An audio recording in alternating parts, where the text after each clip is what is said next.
नमस्कार। News room में आप सभी का स्वागत है।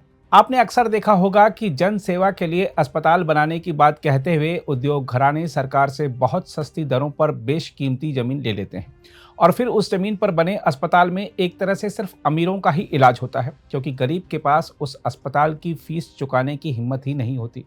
जबकि अस्पताल के लिए जमीन लेते समय प्रबंधन ने इस शर्त पर हस्ताक्षर किए होते हैं कि उनके यहाँ एक निश्चित मात्रा में गरीबों का मुफ्त में इलाज होगा। लेकिन हकीकत बिल्कुल अलग होती है।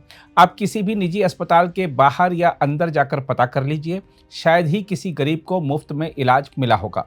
अक्सर देखने में तो यहाँ तक आता है कि गरीबों को इन 5 स्टार अस्पतालों के आसपास भी फटकने नहीं दिया जाता। लेकिन अब निजी अस्पतालों की मनमानी और इस मनमानेपन की ओर सरकार की अनदेखी को लेकर देश के उच्चतम न्यायालय ने गंभीर टिप्पणी की है।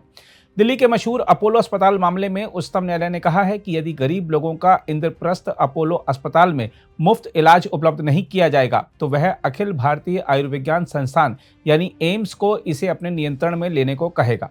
हम आपको बता दें कि न्यायमूर्ति सूर्यकांत और न्यायमूर्ति एन कोटेश्वर सिंह की पीठ ने पट्टा समझौते के कथित उल्लंघन को गंभीरता से लिया है, जिसके तहत इंद्रप्रस्थ मेडिकल कॉरपोरेशन लिमिटेड यानी IMCL द्वारा संचालित अस्पताल को अपने यहाँ 1/3 गरीब मरीजों को भर्ती करना था तथा उनका और बाह्य रोग विभाग में 40% मरीजों को बिना किसी भेदभाव के मुफ्त इलाज करना था।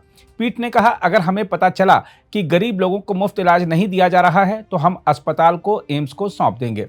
पीठ ने कहा कि अपोलो समूह द्वारा दिल्ली के पॉश इलाके में 15 एकड़ भूमि पर निर्मित अस्पताल के लिए ₹1 के प्रतीकात्मक पट्टे पर यह जमीन दी गई थी और उसे बिना लाभ और बिना हानि के फॉर्मूले पर चलाया जाना था। लेकिन यह एक शुद्ध वाणिज्यिक उद्यम बन गया है जहां गरीब लोग मुश्किल से इलाज करा पाते हैं। वहीं IMCL की ओर से पेश वकील ने कहा कि अस्पताल एक संयुक्त उद्यम के रूप में चलाया जा रहा है तथा दिल्ली सरकार की इसमें 26% हिस्सेदारी है और उसे भी कमाई से बराबर का फायदा हुआ है। न्यायमूर्ति सूर्यकांत ने वकील से कहा, अगर दिल्ली सरकार गरीब मरीजों की देखभाल करने की बजाय अस्पताल से मुनाफा कमा रही है तो यह सबसे दुर्भाग्यपूर्ण बात है।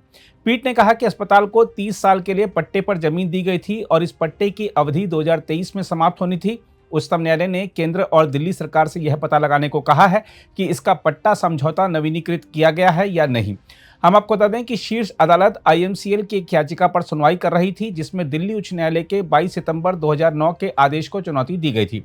उच्च न्यायालय ने कहा था कि अस्पताल प्रशासन ने इंडोर भर्ती यानी अंदरूनी जो मरीज होते हैं और बाह्य यानी जो आउटडोर मरीज जो होते हैं, गरीब मरीज होते हैं, उनको मुफ्त इलाज देने के समझौते की शर्त का उल्लंघन किया है। शीर्ष अदालत ने केंद्र और दिल्ली सरकार से पूछा कि अगर पट्टा समझौता नहीं बढ़ाया गया है तो उक्त जमीन के संबंध में क्या कानूनी कवायद की गई है। पीठ ने अस्पताल में मौजूदा कुल बिस्तरों की संख्या भी पूछी है तथा पिछले 5 वर्षों के OPD मरीजों का रिकॉर्ड भी मांगा है। अगर आप भी लेना चाहते हैं देश दुनिया की तमाम जानकारी तो आज ही सब्सक्राइब करें हमारे चैनल को। साथ ही नीचे दिए बेल आइकन को जरूर दबाएं ताकि हर अपडेट आप तक पहुंच सके।